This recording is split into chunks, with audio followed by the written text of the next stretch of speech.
ele está concentrado em 3 aulas de tecido ósseo e 3 aulas de tecido muscular. Não foi? A última vez que nós nos vimos, a gente concluiu o músculo liso. Foi ou não foi? Foi, né? Então, para que a gente contemple esse conteúdo todo aí na prova, a gente discute os principais pontos dessa revisãozinha na aula de hoje. A professora Josiane discutiu essa questão da revisão e a gente decidiu até protelar um pouco a prova para vocês não ficassem sem de fato, porque tem muitos colegas que chegaram depois, perderam algumas aulas, então para a gente não deixar de abordar tudo na completude, mas ao mesmo tempo a gente revisa.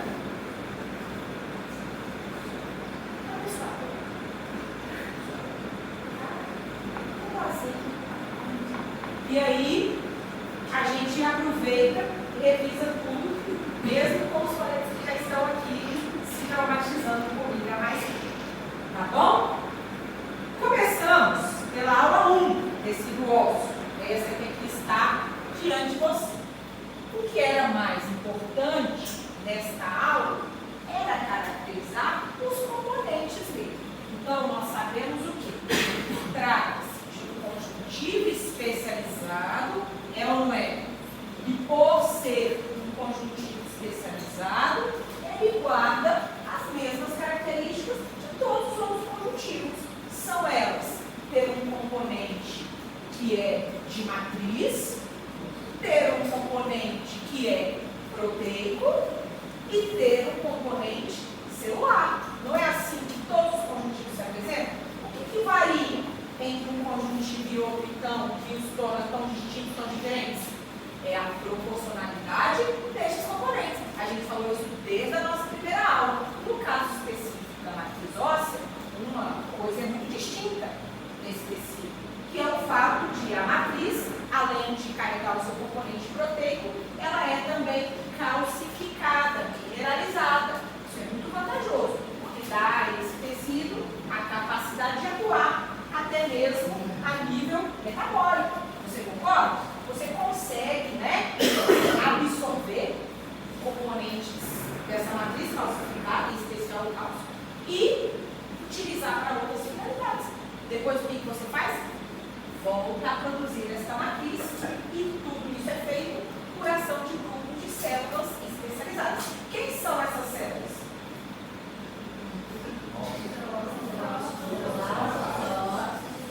Perfeito. Nós temos então 3 grupos celulares que fazem parte desta organização.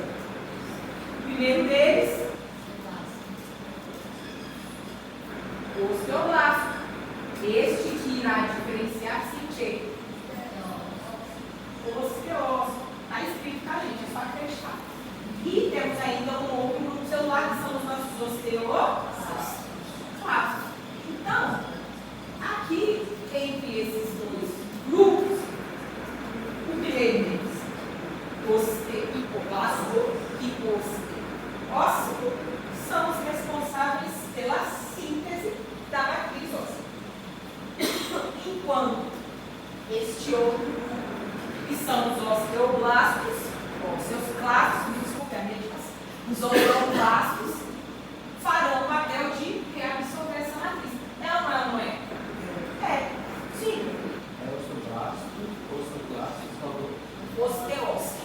Na verdade, é importante a gente mencionar que essas 2 células aqui, os osteoblastos e os osteócitos, são, na verdade, a mesma célula. O que varia entre elas é o nível de maturidade. Então, aqui ela ainda está imatura e aqui ela já está no nível de maturidade maior.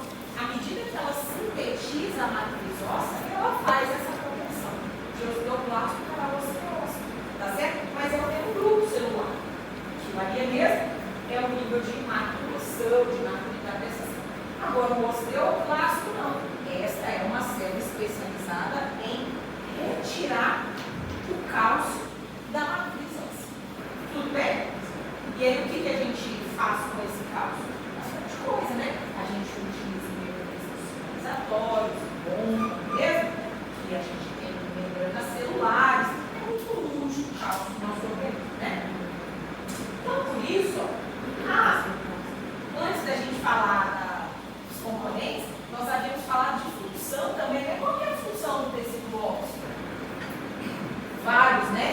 promover a estrutura, dar suporte à nossa musculatura, também é responsável por comportar a nossa medula, apesar de sabermos que a medula não está presente em todos os ossos, somente na primeira infância. Né? À medida que a gente envelhece, a nossa medula começa a ficar medulativa, né? Começa a ficar restrita só a alguns ossos, né? Mais especificamente as epífises, os ossos longos, os ossos chatos, tá certo? Mas a primeira infância você tem medula vermelha em todos os ossos. Tudo bem? Tudo tranquilo? Então, essa é uma das outras funções do tecido ósseo, né? Além de dar estrutura e suporte ao tecido muscular, também é responsável por guardar, comportar, proteger a medula óssea e, como eu falei também, servir como fonte, né, de depósito destes íons, cálcio em maior proporção, mas também fosfato e outros. Tudo bem até agora? Agora a gente entra nas células do nosso tecido, as nossas linhagens celulares que a gente estava mencionando agora. Então a gente tem a linhagem osteoblástica, que é formada, como a gente tinha, pelos osteoblastos mais imaduros e os osteócitos mais maduros. E ainda tínhamos os osteoclastos, né? Que era uma linhagem celular responsável pela reabsorção. E aí, nessa imagem, é possível que você visualize estes grupos celulares. E a gente também os viu quando fizemos a nossa aula de tecido ósseo lá na microscopia. Foi ou não foi? Foi, né? Infelizmente, teve alguns percalços, mas esses problemas todos já foram sanados. E após prova, estaremos de volta ao nosso laboratório como usualmente fazíamos. Não, apenas agora, mas deve ter sido lá ou não, né? Não, mas desculpe, para vocês não entrarem no desespero desse momento. Primeiro, não é difícil, e segundo, naturalmente, vou proporcionalizar o conteúdo, né? Apesar de a gente não ter conseguido fazer na N2, eu não vou carregar tudo lá pro N3, não, senão vai virar uma maluquice, né? Então a gente começa aí no ósseo, no cartilagem do osso, e o que vier aí pra frente. Tudo bem? Tranquilo? Mas não achei que era uma boa ideia fazer aula prática agora, apesar de vocês terem tido muita aula prática, os colegas que chegaram de tiver nenhuma, né? Então, para a gente evitar as anos, né? A gente faz na N3 quando tiver todo mundo. Tem uma coisa aqui, é ótimo. Vocês vão gostar tanto da prova prática, vocês ficam com medo dela só até fazer. Depois vocês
Isso. O osteoclássico já se mostra bem maior. O osteoclástico ele tem uma morfologia muito distinta, né? É uma célula grande, né? Ó, olha ele aqui, ó, multipliador, tá vendo? Coisa linda. Mas ele também fica na extremidade porque a sua função é de reabsorver a matriz. Até aí, tudo bem? A nível de células do tecido ósseo, a gente está ok? Tranquilo? Tem dúvidas? Sim ou não?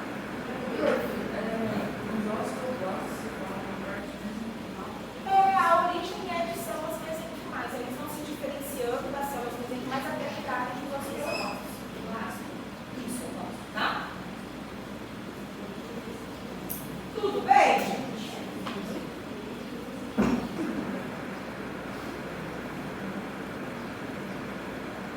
Ó, aqui dá para ver bem direitinho essa estrutura. Olha que legal. Olha aqui que maneirinho. Você nem o que eu joguei no chão. Osteoblastos, osteócitos, osteoclasto. Não é? O osteócito mais interno, o osteoblasto mais externo. O osteoclasto é essa célula grande, multiplicar. Tudo bem? Tranquilo?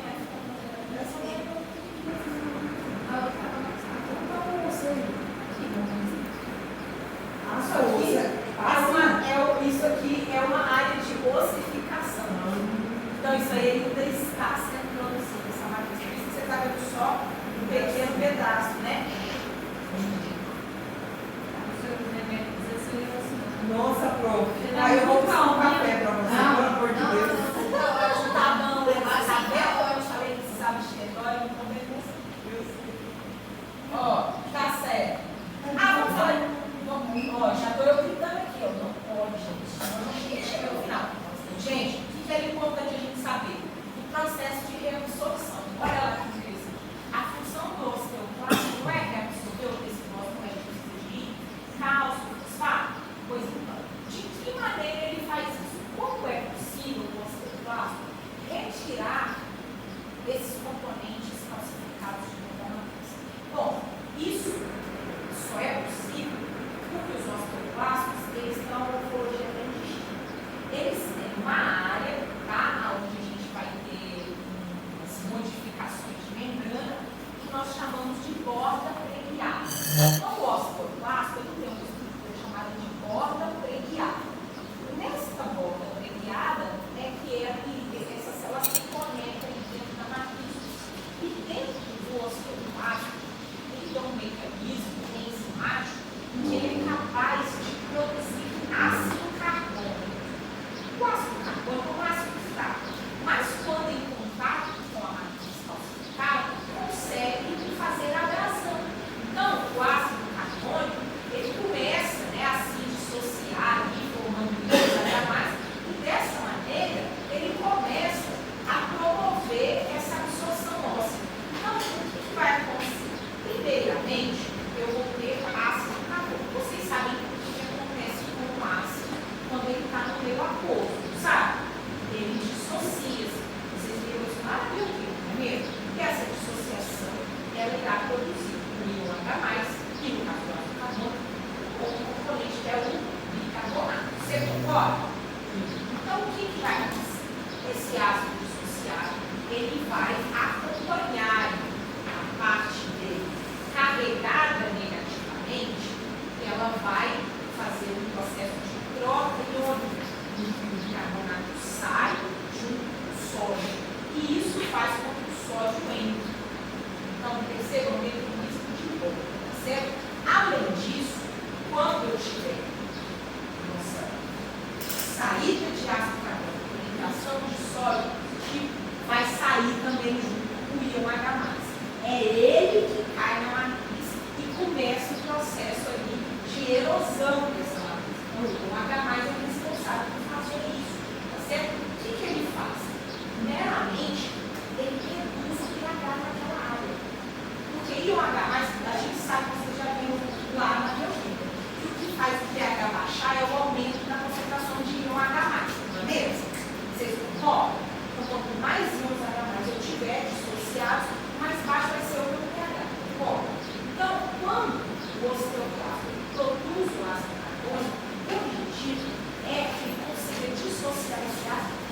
manter aquela região óssea de pH+. Quando o pH cai, isso vai promover essa erosão. Concorda? Tudo certo? E aí, essa erosão é que permite que aquela matriz calcificada, que é de cristal de hidrogênio, fique calciônico e seja absorvido pelos osteoclastos ali na borda peniana. Isso ficou claro? Sim ou não? Olha lá, tem um esquema muito bonito disso aí para vocês verem, não? Então, isso aí é o osteoclasto em contato com o tecido ósseo. Olha lá, querido. Aqui, ó, eu tenho justamente a dissociação do ácido, tá vendo? Eu vou ter saída de bicarbonato e, ao mesmo tempo, o H+, aqui, e o H+, aqui sendo despejado na matriz óssea, tá vendo? Aqui o pH ficará reduzido e haverá destruição dos cristais de hidroxiapatia. É isso que permite porque a gente quer sobre o cálcio. Está claro? Tudo bem? Tudo certo? É só você dizer o seguinte, olha, à medida que o meu H+ chega na matriz óssea, reduz ali o pH. E aí a redução do pH, a acidez do ambiente, começa a favorecer a destruição da matriz calcificada, né, dos cristais da matriz. Está claro? Sim. Tudo bem? Legal. Por que é importante a gente entender o funcionamento disso? Por que vocês acham? Porque o H+ chega na matriz óssea, reduz o pH. E aí o que é interessante? A gente só consegue absorver esse material porque há uma borda periada no osteoclasto que faz esse contato e promove todo esse processo. Né? Agora, o que é interessante a gente saber o funcionamento disso? Por causa da correlação. Porque existem quadros patológicos em que falha justamente a borda periada do osteoclasto. E aí, o que acontece nesses casos em que um indivíduo tem um osteoclasto que nem tem borda periada? Ele consegue promover a reabsorção óssea? Não. Aí acontece um quadro clínico interessantíssimo, chamado de osteopetrose. Os dentistas que aqui estão já conhecem essa ocorrência e sabem qual que é a sua importância clínica. Então, a osteopetrose é uma ocorrência em que o indivíduo não tem borda periada dos osteoclastos. Isso impede ele de reabsorver a matriz e ele fica com uma matriz extremamente densa, muito densa. Isso tem importância clínica, especialmente na área da ortodontia, porque esses pacientes não conseguem ter erupção dentária. Imagine, é tão denso aqui a região da mandíbula, acima que os dentes simplesmente não conseguem erupcionar. Né? E aí esse indivíduo fica, né, sem a tensão, ele falha de erupção para ser agressivo. E é interessante que vai depender de qual seja a manifestação, porque quadros mais ou menos graves podem se dar. A gente falou isso, ó. Isso aí é um paciente osteomielite. Como ele tem uma densidade óssea aumentada, se for necessário fazer uma exodontia, depois ele simplesmente não consegue, né, novamente regenerar aquela região, causando esses quadros inflamatórios bem severos, tá, gente? E uma coisa que é interessante sobre a osteopetrose é que esse aumento de densidade óssea, ele causa uma série de outros comprometimentos. Por exemplo, o indivíduo com a densidade óssea aumentada, ele acaba tendo problemas na própria produção medular. Ele fica anêmico, porque ele tem osso tão denso que não tem espaço para a medula passar. Então, ele não faz hematóides. Não faz. Outra coisa que acontece também no indivíduo com osteopetrose é que, dada a densidade dos seus ossos, ele acaba tendo compressão de nervo craniano que pode induzir problemas neurológicos. E ao contrário do que muito se pensa, apesar do osso ser muito denso, isso não faz com que ele seja mais resistente na outra, pelo contrário, fica mais suscetível ao fratura. Ele é menos flexível. E aí, o que vocês acham? Vocês acham que eu vou pôr isso na prova? Por favor. Vai ser exclusivo. Eu sei. Olha, E depois?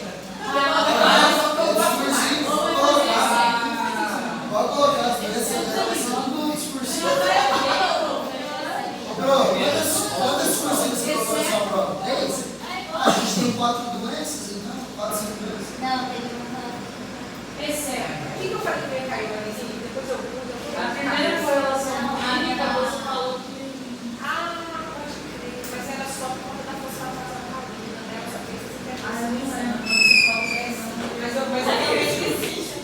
Mas eu realmente esqueci. Mas olha aí o que vocês fazem comigo. Eu posso ter noção daquela coisa que eu falo pra cá e vocês esquecem, cara. Acho que eu gente, esse slide aqui da osteopetrose, tenha atenção para esse processo, tá certo? Lembrem-se como é que é feita o mecanismo de controle da reabsorção, saibam que é um mecanismo hormonal, beleza?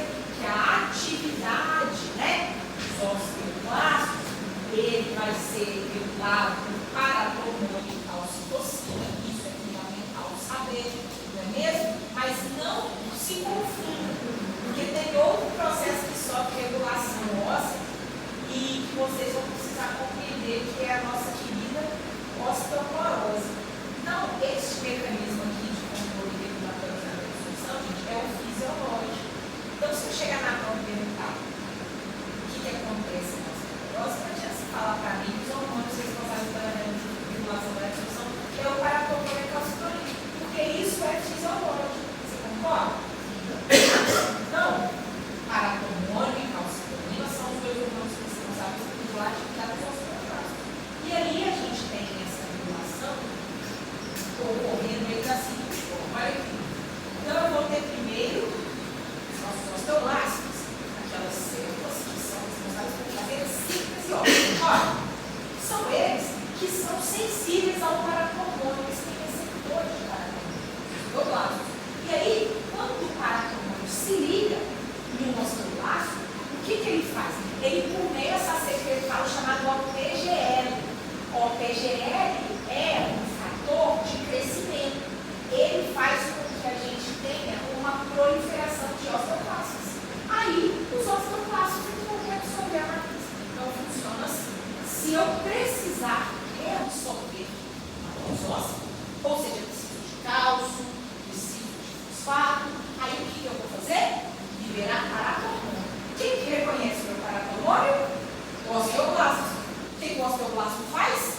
Secreta OPGL, o fator de crescimento dos osteoblastos. Aí, os osteoblastos irão diferenciar-se e poderão reabsorver a matriz. O que você acha? Uma sequência. A gente se vê, né? Deus é maravilhoso. Fala tudo bem fácil. Negócio besta. Nada de fácil. Tá? Você fazendo mas vocês não ficam me cobrando, não estuda, viu? Tem só uma pergunta. Um dia perguntou, não vai ter prática. Eu vou vir de camisa. Vou botar a camisa. Não terra, não terra. Aí cada um chegar já se apoia. Pois é, eu perguntar então com certeza. Né? Porque também tem que ser. Você quer um cafezinho? Tá, tudo bem? Podemos ir para 2 agora? Cada garrafa sobe aí. Professor, esse que você passou do ósseo é os principais pontos da prova? O que é? Esses são os principais pontos sobre o conteúdo da prova? Então, esses são os principais pontos desse slide. Sim, mas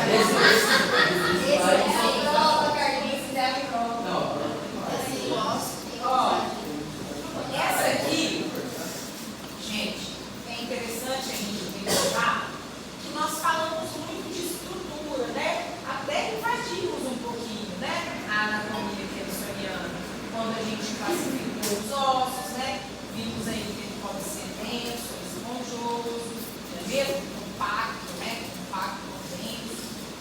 E que a gente pode classificar os ossos de várias formas, de acordo com o seu formato. Mas eu não vou cobrar isso, tá, meus alunos? Deixa porque é só cobrar de você, né? É massa também. Domina, tem que atualizar isso. Então, ó, vamos deixar o cara que gostou Dombre cobre isso de vocês. Eu vou cobrar outras coisas. Por exemplo, o tipo do tecido ósseo. Como nós estamos nisso, nosso objetivo é estudar tecidos e células aí que compõem o nosso organismo. Então, o que acontece? Nós temos uma estrutura óssea que a gente chama de osso maduro, que tem uma composição característica, certo?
canal de Rápidos, como os canais de Rápidos de outros órgãos, de outras unidades, até que isso tudo se comunique e chegue na extremidade de fora do osso, que é de onde vem a nutrição. Você concorda?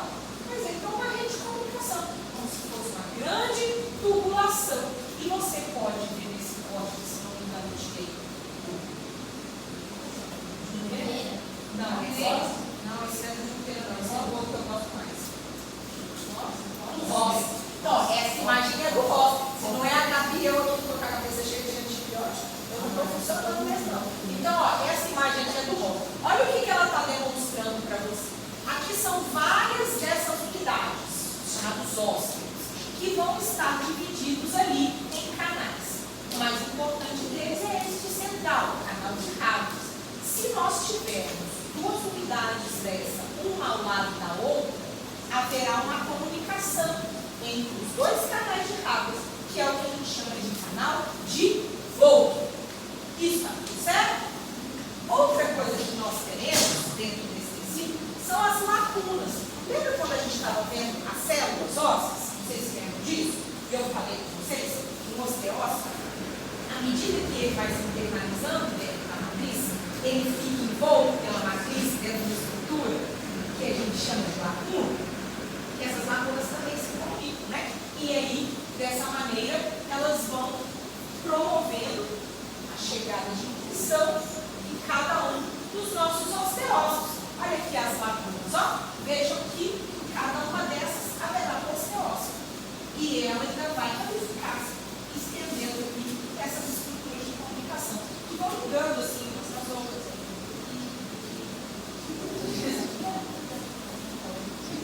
Está claro?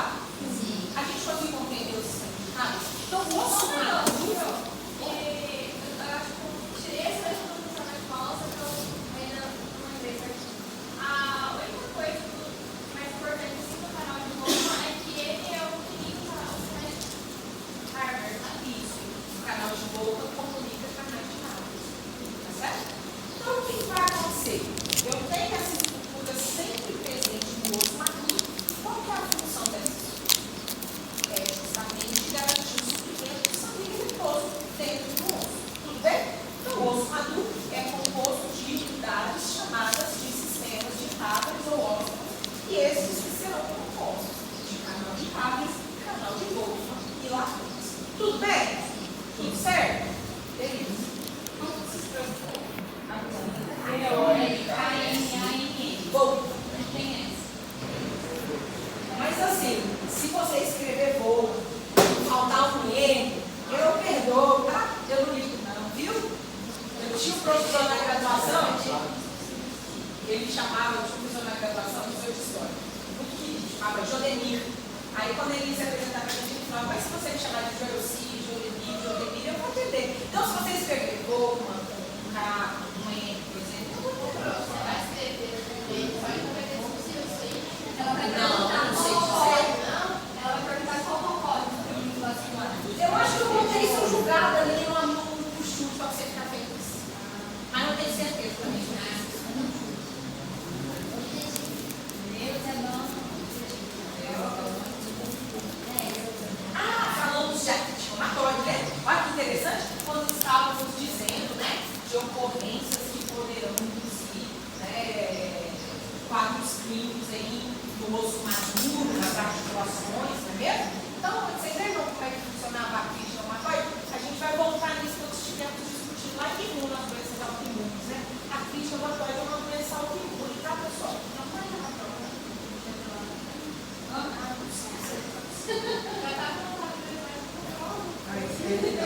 Está no slide, está denunciado.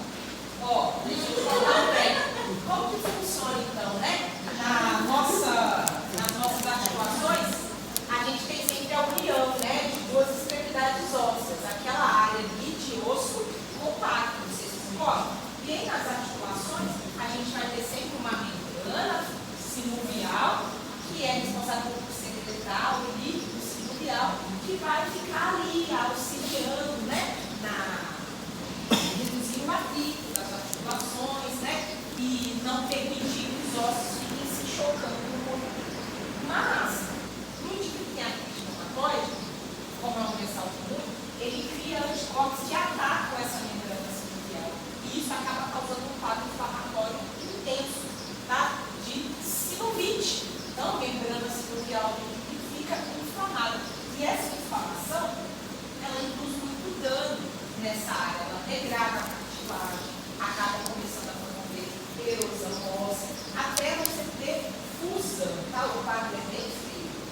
Olha aqui, vocês, ó. Isso aqui é o que a gente chama de deformação de pescoço ossífero, quando você já teve fusão óssea de articulações, tá?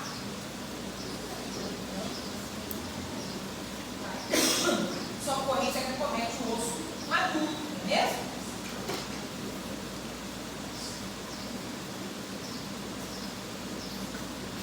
Daí foi nesse momento que nós falamos de osteoporose, né?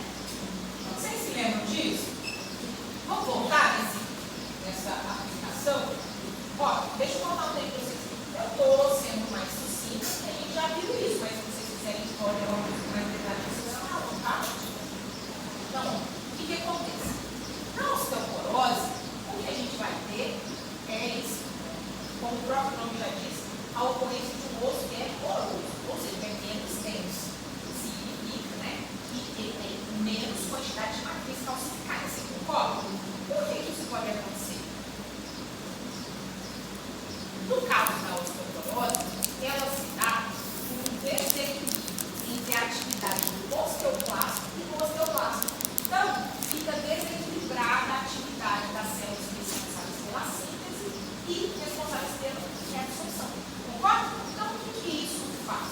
Faz com que aumente a atividade osteoclástica, reduza a atividade de síntese e o indivíduo acabe com uma fragilidade óssea que deixa predisposto a fraturas.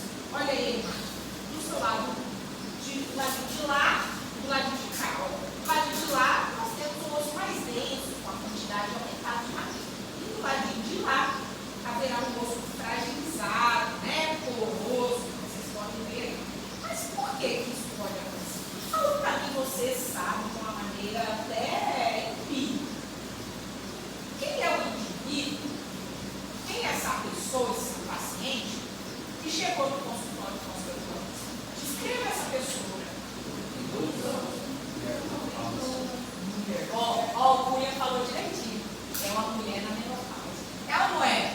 Apesar da osteoporose poder acometer outros indivíduos, majoritariamente mulheres pós-menopausa. Isso por quê?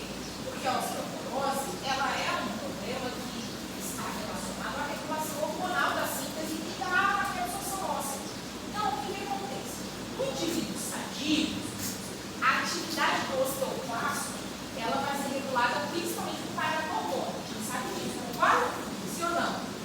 Mas não apenas por paratormônio. Outras biomoléculas que também regulam a atividade do osteoclasto são as citocinas. Alguém sabe o que são as citocinas? Citocinas são componentes que a gente secreta, que são pró-inflamatórios na resposta. Então, as citocinas, a gente tem várias delas, são componentes pró-inflamatórios. Mas esses componentes pró-inflamatórios, eles atuam na regulação da atividade do osteoclasto. Quanto mais citocina, mais você gosta, né? Exatamente. Então, ó, quanto mais você tiver em citocinas pró-inflamatórias, maior vai ser a atividade do seu osteoclasto. Tudo bem? Então, olha o que vai acontecer. Eu vou ter, então, meu osteoclasto, presta atenção, respondendo à presença dessas citocinas. Pode ser interleucina 1, fator de necrose tumoral, interleucina 6 e por aí vai. E aí, o que acontece? Para o indivíduo saudável, em especial as mulheres, a formação dessas citocinas, ela vai também sofrer regulação hormonal. Então, o que acontece na gente fisiologicamente é que quanto mais estradiol, estrogênios, a gente secreta, menor a concentração de citocinas. De modo que o estradiol, os estrógenos, poderão limitar a atividade do osteoclasto. Como que ele faz isso? Se o meu osteoclasto estiver muito ativo, isso significa que há a presença de citocinas. Você concorda? Aí o que o meu organismo faz? Libera estrogênios, estradiol. Esses estrogênios diminuem a concentração de citocina. Com isso, reduz também a atividade do osteoclasto. E aí, eu terei menos reabsorção óssea. Isso está claro? Só que o que acontece na mulher menopausal? Ela não consegue produzir estradiol, estrogênios em concentrações razoáveis. Você concorda?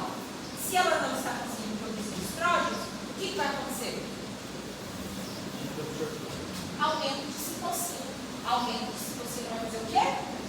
Mais breve absorção. Por isso que a mulher menopausada poderá desenvolver um quadro de osteoporose. Porque como ela não está conseguindo produzir estrógenos, ela tem uma alta concentração de citocina. E a citocina aumenta a atividade do osteoclasto, por sua vez aumentando a reabsorção óssea. O que vocês acham? Pode crer? Isso ficou claro? Estão entendendo como é que é o mecanismo de regulação que induz o quadro de osteoporose? Então, lá no slide anterior, no final dele, a gente viu na fisiologia como é que isso acontece. Que aí nós vimos, né? Que é o osteoblasto, que fica sensibilizado pela calcitonina, produz o PGL, não é mesmo? E aí, dessa maneira, o PGL faz com que os osteoblastos diferenciem. Isso é na fisiologia. Aqui é um quadro patológico, tá bom? Aí você vai se lembrar. Olha você, gente. Pra você ver. Então, bonitinho, né? Mas o que eu quero que vocês saibam? Que vocês diferenciem isso, porque lá dos colegas aconteceram situações que eu falei para explicar como é que era a regulação que induzia o quadro de osteoporose, e eles me explicaram na fisiologia, né? Que era o carbono, o calcitonina, o PGL, estava tudo certo, mas eu perguntei isso, né? Aí ficava chateado. Então agora você vai perguntar essa questão da nossa prova e ele vai responder certo. Você não vai prestar atenção, a gente não sabe. A não ser que eu pus, não, tá? Vai te falar porque, na verdade, eu estive tão limitado que eu nem fiz a prova ainda. Então, faz essas coisas que eu não queria. Eu não sou tanta coisa, eu uma prova de Enem, eu ia falar, mas tá. Gente, isso aqui ficou claro? Sim.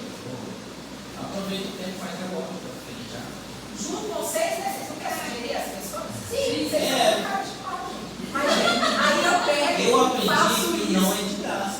Então, você entendeu? Aí eu pego e falo, então tá bom, ó, vamos fazer a prova junto. Aí amanhã o que acontece comigo?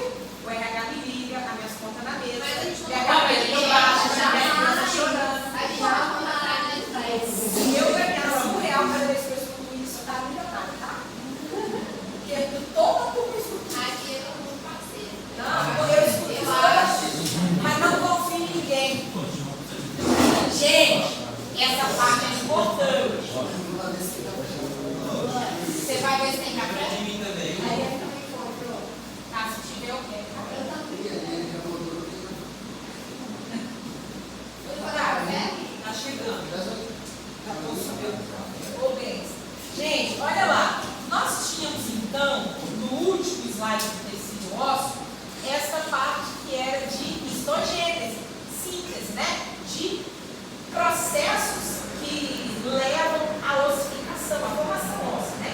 E aí, eu falei para vocês que o processo, né, de histogênese do tecido ósseo, ele vai estar dividido em dois processos, que são eles: a ossificação intramembranosa e a ossificação endotelial. Lembra disso?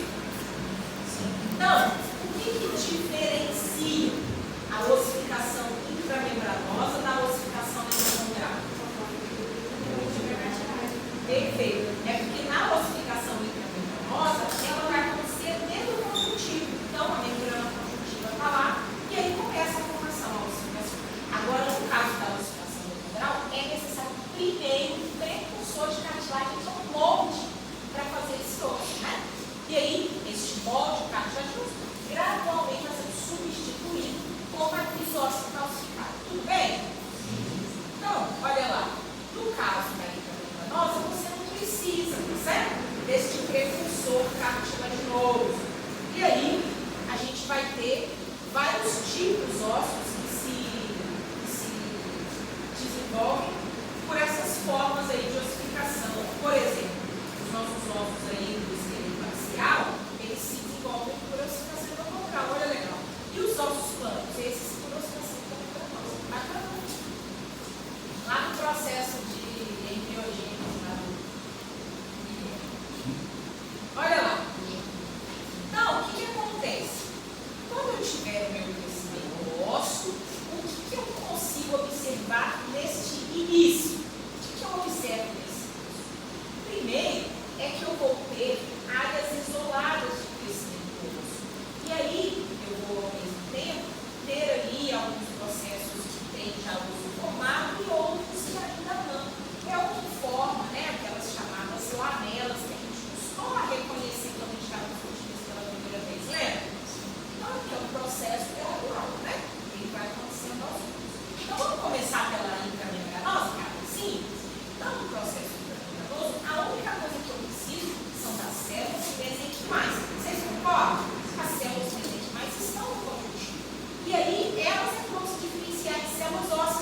começaram a se desenvolver nos osteoblastos e os osteócitos, cada um deles vai começar o seu processo de síntese de matriz. Então, o início do crescimento do nosso mesenterioma é meio irregular, você concorda? Consegue visualizar? Eles são vários grupos celulares que estão sintetizando, e isso só vai criar degradados quando se juntar, você concorda? Então, isso, no processo de oxidação intramembranosa, inicialmente, você vai conseguir identificar as chamadas espíritas, que nada mais é do que uma formação inicial de tecido ósseo que cada grupo de osteócitos está secretando individualmente. Naturalmente, essas espículas que vão se formando, elas em algum momento vão se unir, formando um osso compacto. Você concorda? Sim ou não? Então é isso aí que vocês estão visualizando. Precisa de eu te mostrar? Não, você já entendeu tudo. Olha lá, aqui nós temos as nossas células, né? Cada grupo desses celulares vai se unir e começando a secretar. O que nós vamos ter aqui são essas primeiras espículas. Naturalmente, que essa secreção de síntese está ali, continuando até a gente ter alguma dessas espículas.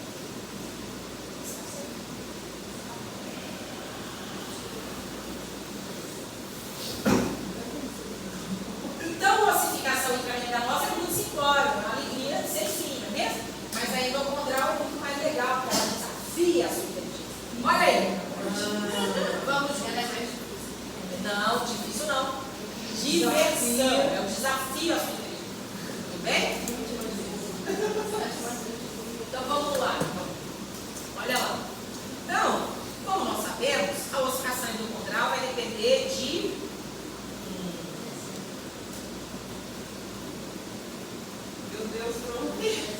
É uma água, cara. Na verdade, eu tomei café. Não fica aí, Ariana. Ela chegou aí, chegou.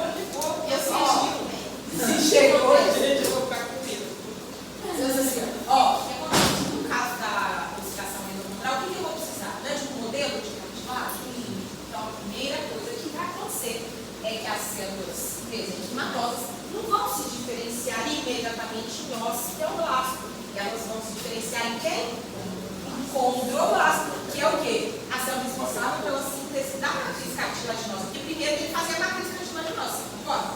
Então, diferente da intramembranosa, primeiro você vai ter condroblasto. Formou os condroblastos. Aí eles começarão a síntese do nosso modelo de cartilaginosa. Você brincadeira, a pessoa tem essa sensibilidade. Não, você está entendendo? Nossa, foi lá. Você tomou café? Tá bom. Você viu como é que eu sinto? Não, pois é, quase verdade, cara. Tá vendo insônia?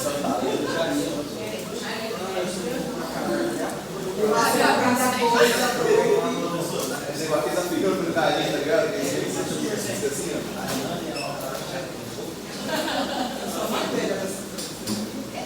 Eu e ele. Eu de mulher, você de homem.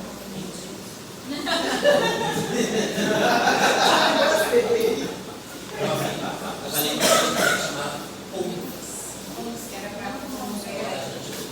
Ah, isso é maravilhoso, né? Esse processo de ossificação dos fósseis traumatizados é excelente. Algumas medicações desse tipo aqui, elas são utilizadas em fraturas ósseas articulares. Por exemplo, tive uma fratura aqui no metacarpo, só que ela é articular, ela é pontinha. Então a gente utiliza esse tipo de medicação.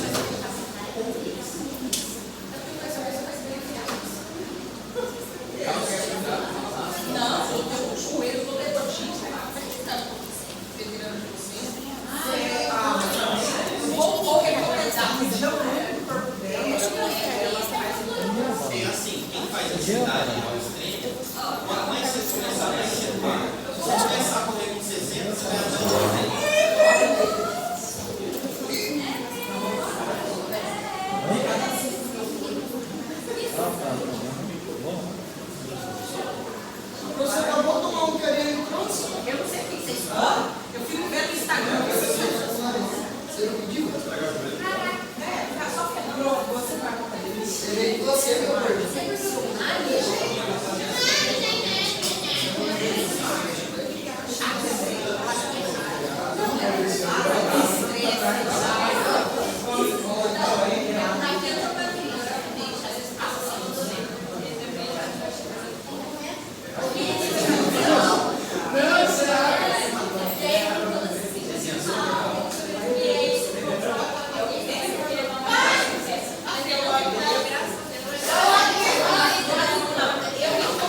E aí, este crescimento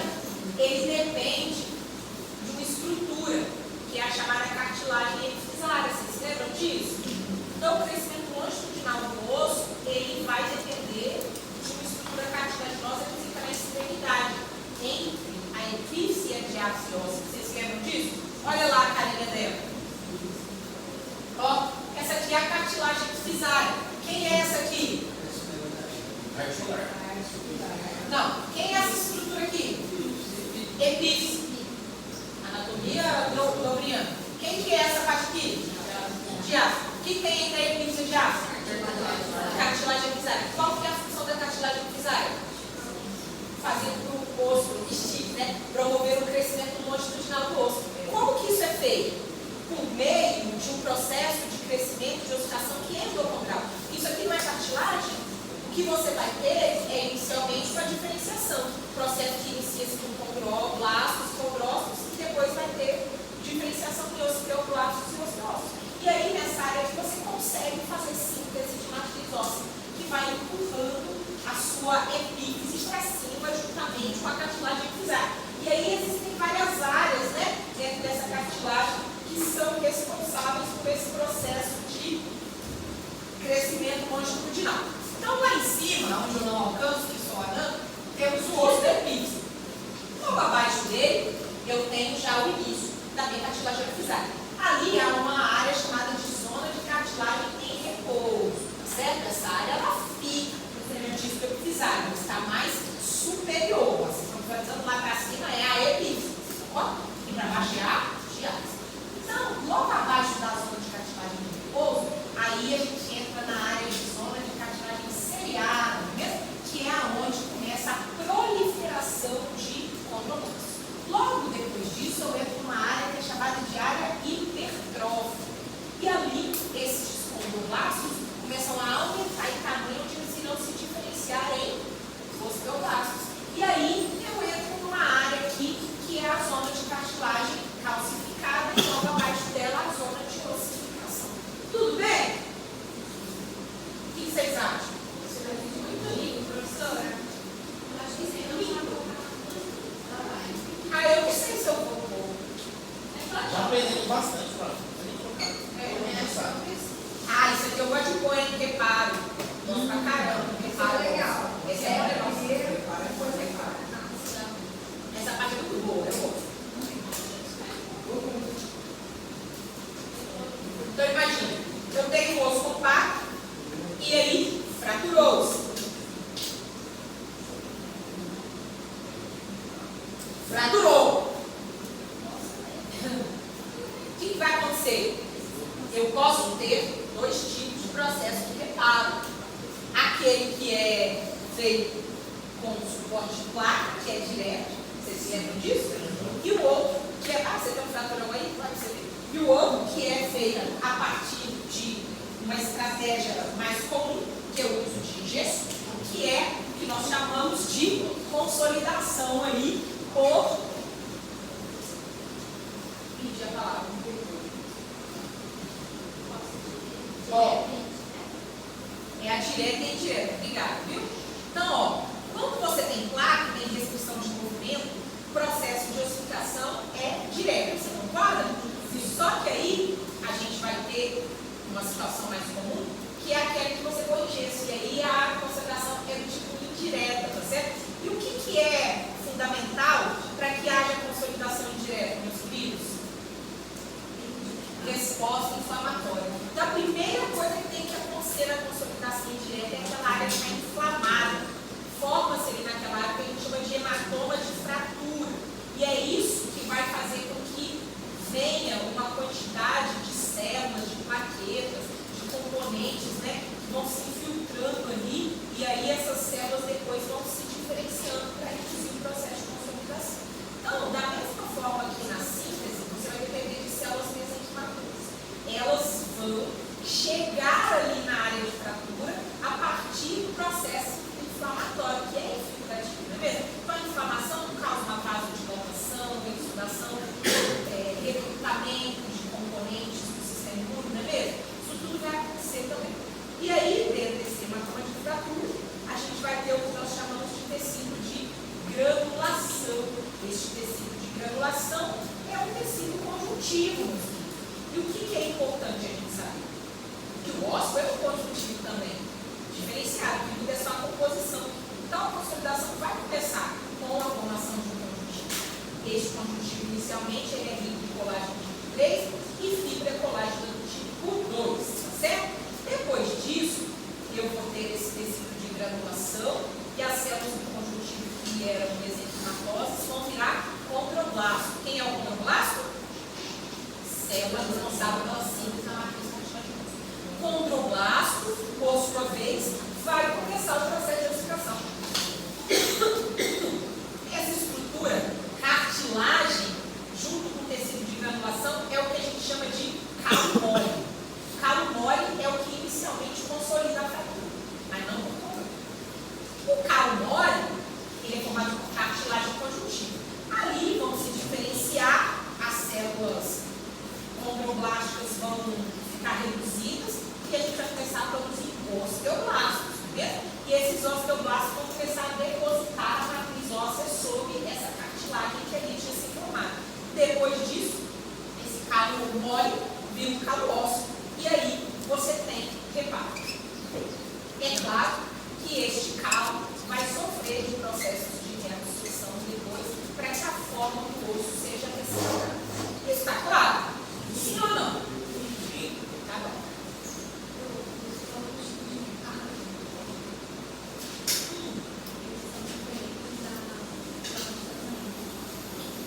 Vai depender de como é que você começou. Tá?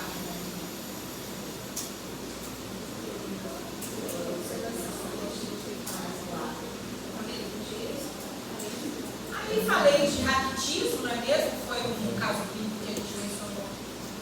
O que acontece com o raquitismo? Deficiência de cálcio, por quê? Não, pode ser com problemas funcionais, falta de vitamina D. Músculo agora?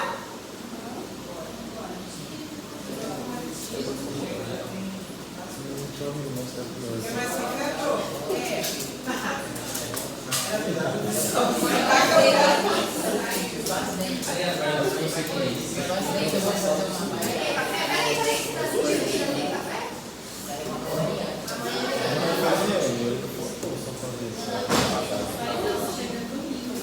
Gente, havíamos discutido então os tipos musculares, não é mesmo? Começamos lá pelo esquelético, quando for, que é uma estrutura bem organizada de fibras paralelas, não é mesmo?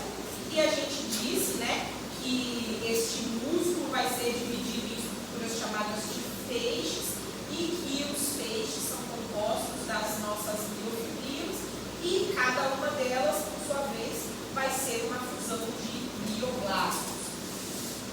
Isso vocês lembram? Aí falamos um pouco de organização do músculo esquelético, não vou ficar me detalhando nisso, a gente já passou por essa parte, tá certo? Mas, a nível de músculo esquelético, ainda tem, a gente descobriu que existem,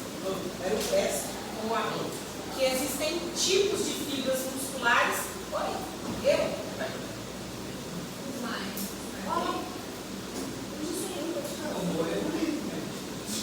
pra matar o braço na cabeça.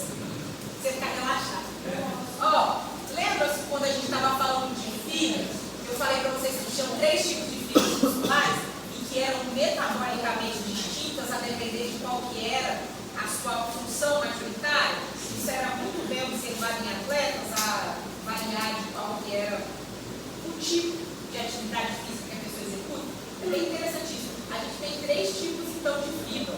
A tipo 1, que é a chamada fibra oxidativa lenta, a tipo 2A, que é a glicolítica oxidativa rápida, e ainda temos as do tipo 2B, que são as glicolíticas rápidas, né? E aí quando a gente vai ver em composição essas fibras, a gente observa o quê? É que as fibras do tipo 1, são as oxidativas lentas, elas são fibras que têm muita resistência à fadiga. De modo que, se você tiver um indivíduo, por exemplo, um corredor de triatlo, ele vai ter muito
fibra do tipo 1, ela tem muita mitocôndria. Olha que maneiro. O que acontece? Aí lá não, gente. O que acontece dentro da mitocôndria? ATP por qual via? Sid Krebs aeróbico, né? Então, um saldo em ATP imenso, não é mesmo? Então, por isso que essas fibras têm uma resistência grande, porque elas produzem ATP em grandes quantidades. Agora, já a glicólise anaeróbica produz pouco ATP, mas ela é direta, mais rápida, concorda? Então, no caso do indivíduo que tem abundância de fibra do tipo 2, ele faz a glicólise anaeróbica para que tenha energia rápida, tá? Então, a tipo 2, ela produz ATP, mas ela consome mais rápido. É isso? Exatamente, ela não tem resistência. Ela tem abundância em glicogênio, então ela tem muita glicose armazenada. Agora, a fibra do tipo 1, ela tem muita mitocôndria, então ela fica produzindo muito ATP, o que dá a ela mais resistência, concorda? Ah, isso é muito maneirinho. Bom, então me lembro sobre isso. Lembramos do processo de importação? Então, ó, este é muito legal, hein? Cada unidade dentro da nossa fibra muscular é um sarcômero, né? O sarcômero, ele é uma parte da miofibrila, que é onde está a unidade de contração. A unidade de contração é composta do quê? Filamentos finos e filamentos espessos que se alternam, vocês concordam? Então, dentro de um sarcômero, há um empilhamento de fibras espessas e fibras finas, filamentos espessos e filamentos finos, que só poderão promover a contração se deslizando um sobre o outro. Vocês se lembram disso? Então, o que tem dentro do filamento espesso? E no filamento fino? Perfeitamente, não é mesmo? Então, o que vai promover a contração muscular é o deslizamento dos filamentos de actina sobre os de miosina. Como que isso acontece, gente? Então, o que eu vou ter? Dentro do meu filamento, eu quero uma imagem específica. Deixa eu encontrar. Então, ó, o que acontece? É esse aqui. O que acontece? Esse é veríssimo, né? Você sai do processo, todo o processo. Então, perceba, imagina. Eu tenho um sarcômero. Ele é composto por quê? Actina e miosina alternada. Concorda? Sim. Para que essa unidade promova a contração, a actina deverá deslizar sobre a miosina. Concorda? Isso só é possível porque na miosina existe uma estrutura que faz parte ali dessa proteína, que é a cabeça de miosina. Você concorda? Sim. A cabeça de miosina, ela liga-se no filamento de actina. E aí é como se ela desse a mãozinha e puxasse. Você concorda? Sim ou não? Então, o que a cabeça de miosina faz? Ela dá a mãozinha para o colega e faz assim. Agora, a gente vai... Percebe? Você está melhorando.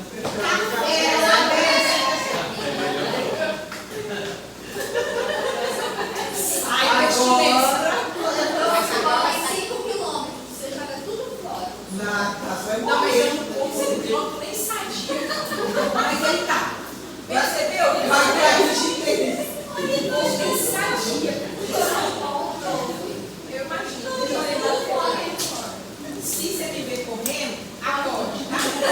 Eu sou fugir de alguma coisa. Ó, então, percebeu como é que esse processo se dá? Sim. Só que a ligação da cabeça de miosina, do filamento de actina e o próprio processo contrário depende de algumas coisas. Você concorda?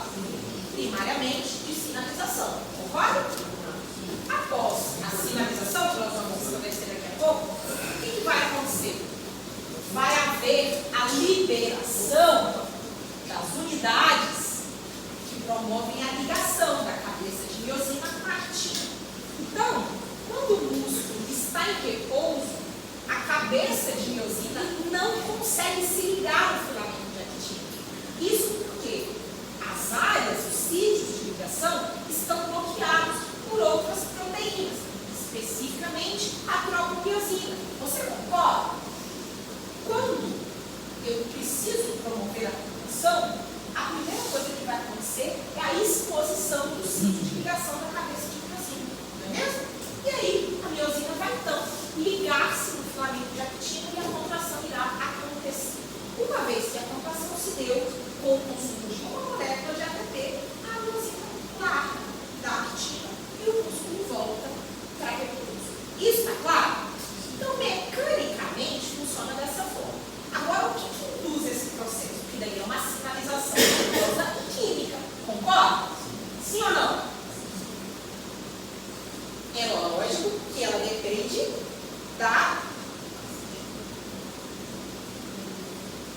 junção neuromuscular. Mas então, para que a gente tenha sinalização que é indutora de processo contrário, que aquilo que eu expliquei agora há pouco, digamos que é apenas mecanicamente que se dá a nível estrutural do músculo. Agora, isso aqui é como é que o processo é induzido.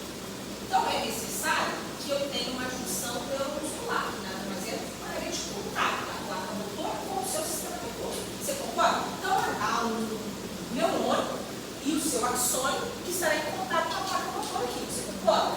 Nessa área, haverá liberação de neurotransmissor, mais especificamente acetilcolina. Lá no músculo tem receptor de acetilcolina. Quando este processo se dá, qual é o resultado?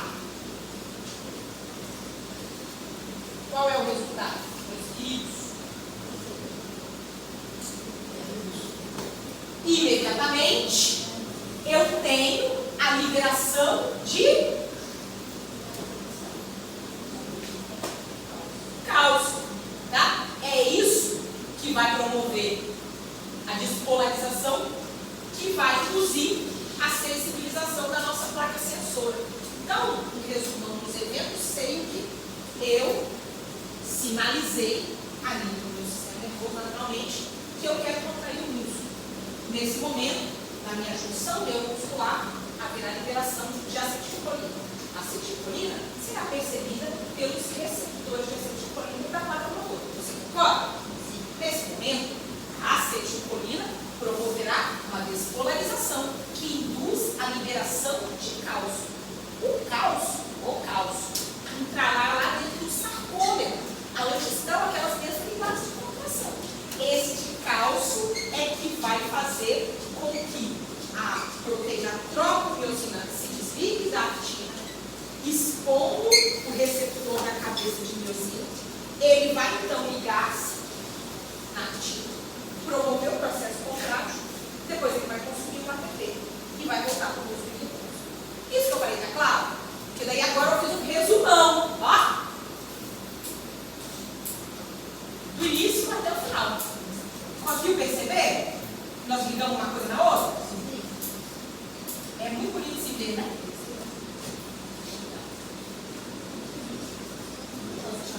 Oi? Então, do Botox eu coloquei porque a toxina inibe a liberação da acetilcolina. Esse tem que colocar porque a gente tem que saber a lei. Eu acho que eu sou especialista nisso, que eu faço semestral.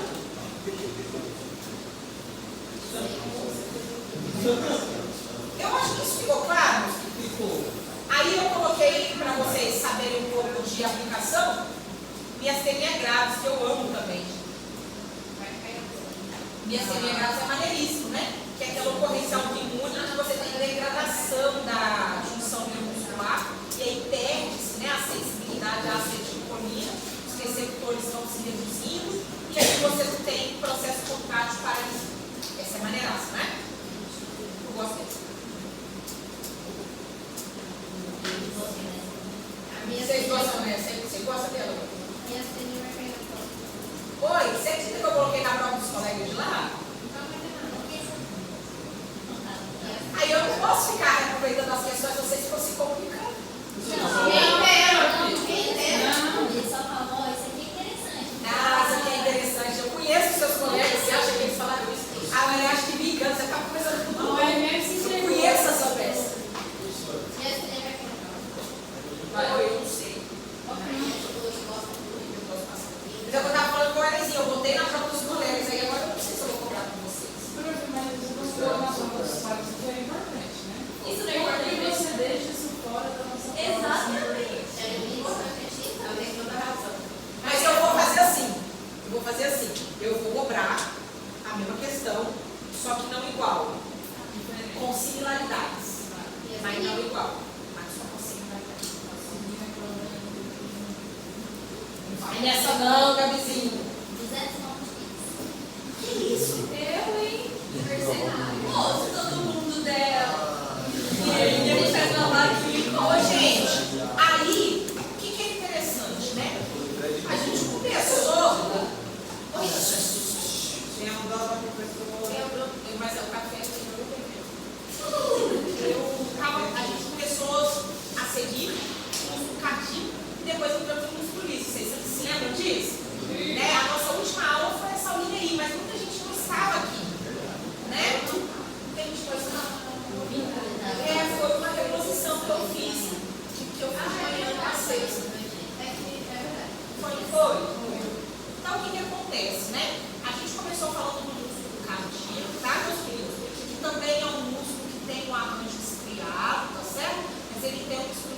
cardiaco, chamada de disco intercalar, que a gente pode ver individualizando, né, as fibras, fica parecendo o músculo cardíaco ao corte, como se fosse uma escadinha, né, com degraus. Olha que lindo. Olha aí, esse aqui é do Robbins, olha o nosso Robbins. E aí, esses discos intercalares, eles são responsáveis por fixar, tá, as diferentes células que compõem o músculo cardíaco, certo? E aí, o comprimento disso é variável, né, e é a fixação. A nível estrutural, você vai ter, então, uma célula que tem aquele componente mesmo alongado, da mesma maneira que é o músculo esquelético, tá certo? E aí, a estrutura também contrátil é muito similar, tá? Ela é de fibras paralelas, tá certo? E que também é composta por aquelas mesmas zonas do sarcômero que vocês viram no esquelético, mas o processo contrátil do músculo cardíaco é que vai distinguir um pouco, tá? Isso vai ser um pouco diferente do que a contração do músculo esquelético, tá, pessoal? Isso que é importante, tá? Então, o que a gente tem lá na contração do músculo esquelético? Basicamente, só é necessário um impulso nervoso na junção neuromuscular que vai liberar o cálcio que vai promover, né, a contração. Isso está claro? No caso do músculo cardíaco, vai depender de outras coisas além disso. O cálcio sozinho, ele não é capaz de induzir a contração, tá? Precisa de outras etapas que vão começar a partir da condução elétrica. E aí, quem garante que essa condução elétrica se dê é o que nós chamamos de fibras de Purkinje. Isso aí, tá claro? Então, olha lá. No músculo cardíaco, a gente também vai ser a liberação de cálcio que vai induzir o processo contrátil da mesma forma que o músculo esquelético. O que distingue é que lá no músculo cardíaco isso vai ser induzido por fibra de Purkinje, que é uma célula diferenciada, especializada, que ela é de condução. Imagine o coração. De onde é que parte a sinalização que induz o processo contrátil? O sistema nervoso autônomo a partir de quem? Não é do nosso material? E ali ele não fica na parte superior do órgão? Este impulso não precisa ser transmitido por todo o órgão para promover o bombeamento, a sístole diástole? Não é isso? Então, a partir do momento que você tem um impulso inicial que promove a contração, este impulso vai ter que ser perpetuado. Você concorda? Quem faz isso são as fibras de Purkinje. São elas que vão propagando, conduzindo o impulso nervoso por todo o tecido. Isso está claro? Sim ou não? Tá? Então, as fibras de Purkinje, elas são um sistema de condução, tá bom? Naturalmente, que elas vão ficar nas áreas mais periféricas, concorda? Que elas que vão conduzir. Então, nesse corte aqui, você está visualizando o que seria lá na parte superior que não alcança o endocárdio, a película conjuntiva que vai estar se, né, delimitando todo o órgão. E logo abaixo dele tem aqui as fibras de Purkinje. As fibras de Purkinje se estenderão por todo o órgão, logo abaixo do endocárdio. E aí, abaixo das fibras de Purkinje, quem estarão? As miofibrilas, que são as mesmas unidades contráteis do músculo esquelético. Está claro? Aí como é que o processo contrátil vai se dar? Eu vou ter, a princípio, as minhas fibras de Purkinje aqui em cima, elas vão receber o impulso nervoso e o perpetuar. Com isso, as fibras de Purkinje é que irão promover a despolarização das unidades contráteis lá do músculo cardíaco. E aí o que vai acontecer? Mesma coisa que acontece no esquelético. Liberação de cálcio. Cálcio vai liberar a tropomiosina da actina. Miosina vai se ligar na actina. Contraiu. ATP, relaxou. Igualzinho, mesma coisa. O que diferencia então? Aí você falou lá e falou, nem preciso ir mais, né? Só eu para revisão do time. Eu gosto dessa coisa. Tá bom? Tudo bem?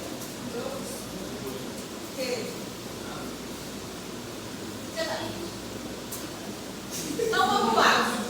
Por fim, acabar, para eu ir embora de mim, tínhamos músculo Esse sim é diferentão, né? E sim, bem parecido. Só muda essa particularidade, né? Em que você vai ter as fibras de Purkinje que são um sistema de condução. Mas no músculo liso é diferente, porque a estrutura organizacional dessas células não é paralela, como a gente veria no esqueleto cardíaco, tá? O músculo liso, ele se organiza na forma de folhetos, tá? Então é uma estrutura bem desorganizada. Olha lá, essa aqui, esse eu tirei do Junqueira, quantidade, né? É só para vocês verem como é que as fibras musculares se organizam no músculo liso. Não é aquela organização paralela que você vê no músculo esquelético cardíaco, tá certo? Então, aonde a gente encontra o músculo liso?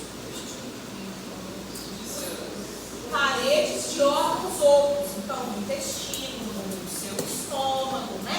Então todos os seus órgãos outros são revestidos por musculatura lisa, tá certo? E aí, meus queridos, isso aí é só para vocês visualizarem o corte, como a organização não é nem um pouco parecida com a do músculo esquelético. Ó, da mesma forma que as fibras do músculo liso se organizam dessa maneira bem distinta, também é distinta a maneira como se organizam os filamentos de actina e miosina. Por quê? Porque no músculo liso também vai ter contração, portanto também haverá actina e miosina, mas não vão estar organizados naqueles sarcômeros que a gente vê no músculo esquelético cardíaco, em que eles estão em paralelo e vão simplesmente contrair, repuxando e depois afrouxando. Não é assim. No músculo liso, a organização é totalmente diferente. Olha aqui como é que ela se dá. Olha que interessante. Eu vou ter uma célula do músculo liso e aí, em todo o seu entorno, haverão filamentos de actina e de miosina que vão estar de mãozinha dada por toda a célula. Tá certo? Uma grande rede. De modo que o processo contrátil, ele não vai acontecer assim como acontece no músculo esquelético. É como se você estivesse aplicando uma esponja na hora que você está lavando sua louça. Imagina esse movimento assim. E por que isso acontece no músculo liso?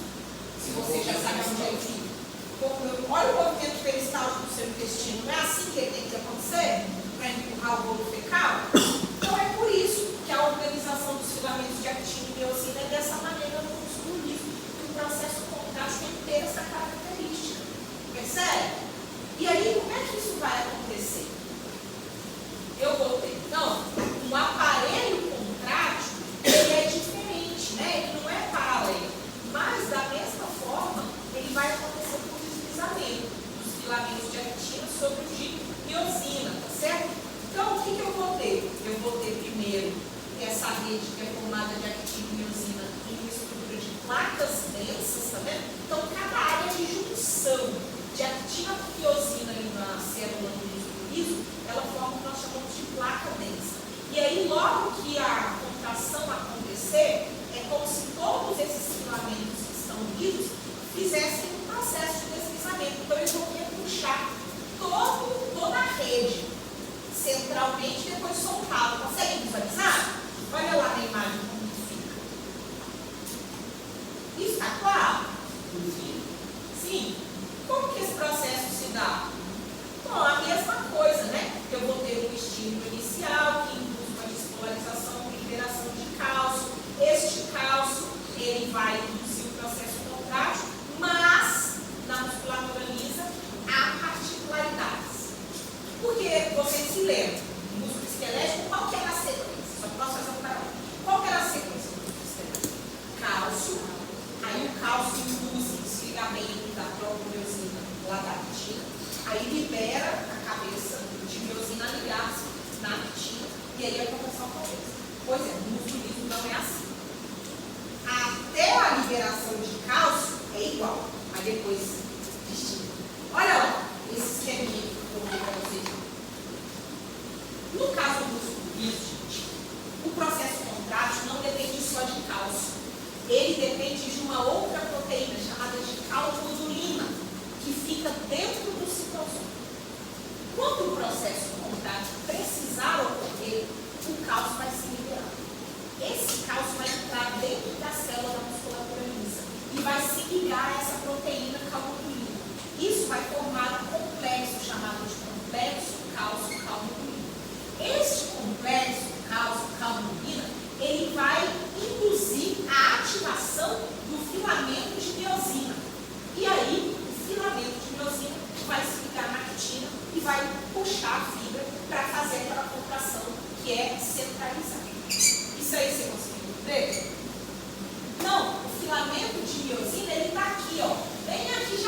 fechar a membrana. Aí ele vai lá e, ao ativar-se, liga-se na actina. Aí ele não vai fazer isso aqui igual nos outros três, ele vai fazer assim, ó. Percebe? Aí a célula vai fazer assim. Lindo de se ver, né? Está claro? Olha onde a miosina inativa está. Aqui está a actina, ó. Aí quando o complexo cálcio-camundulina formou-se dentro da célula muscular lisa, aí ele vai ativar essa miosina. Aí a miosina vai fazer o quê? Se dobrar e ligar na actina. Aí ela vai fazer isso aqui, ó.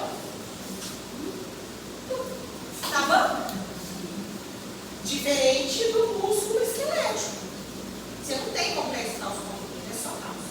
Aí para ela se soltar, não precisa da Não, aí depois ela desfosforila. Quando reduz a concentração de cálcio.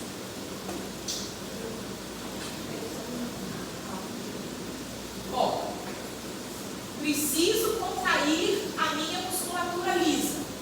O indivíduo precisa evacuar. O que vai acontecer? Né? Já está no intestino. O que vai acontecer? Cálcio será liberado. Por quê? Porque o intestino do indivíduo precisa empurrar o corpo. Isso só se dá por conta do músculo liso do intestino. Aí o que vai acontecer? Para que isso aconteça, o cálcio será liberado. Liberou o cálcio, ele vai entrar na célula muscular lisa e vai encontrar essa proteína chamada de calmodulina. Aí ele vai formar um complexo cálcio-calmodulina.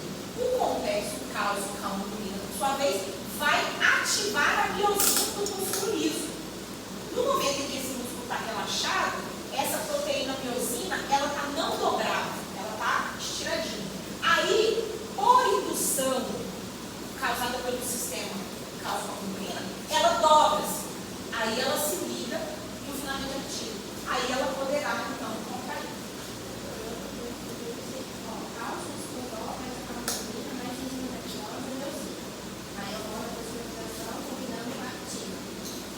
Isso. É porque esse processo todo é mediado por proteína quinase. É um processo sinalizatório intracelular que é comum a vários processos. Sim. Mas não precisa de você decorar isso não. Você não vai pedir que a gente descrever a sequência de contração? Somente a nível de formação de complexo cálcio-calmodulina e dobramento de proteína miosina. Para mim, eu me satisfaço com isso. Eu acho que eu vou buscar a palavra. Não. Eu não fiz a prova não, de mim. Eu estive no dói. Você achou que eu fiz?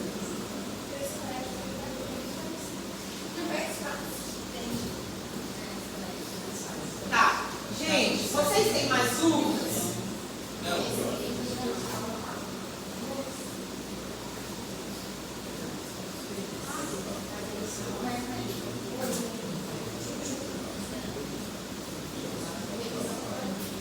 Chuchu, né? Por isso eu quis deixar ele lá. Você está nesse ano. Sim, provavelmente atividade você nem lembra. Porque eu não lembro. Presta pra muita coisa na minha cabeça, mas se você lembrar, tem uma coisa.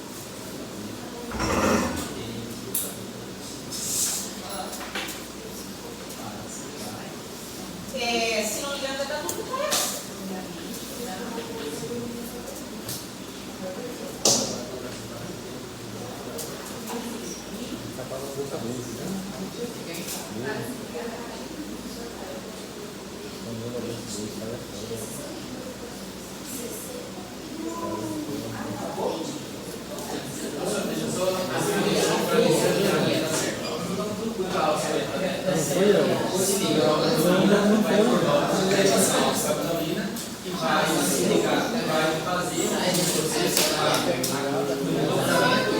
Ele vai induzir o dobramento da proteína. a biosina para poder se dar.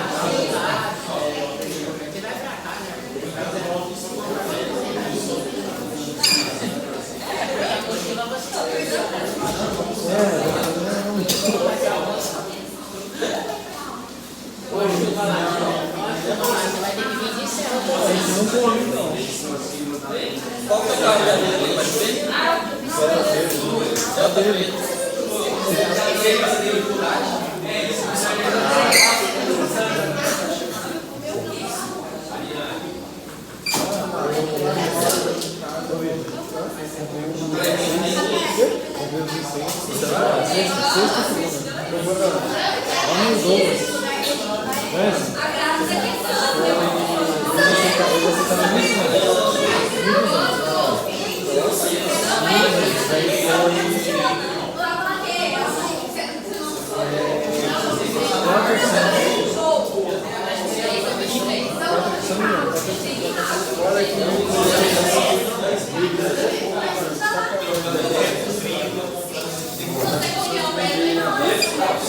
Mano, onde é que a Raíssa foi parar?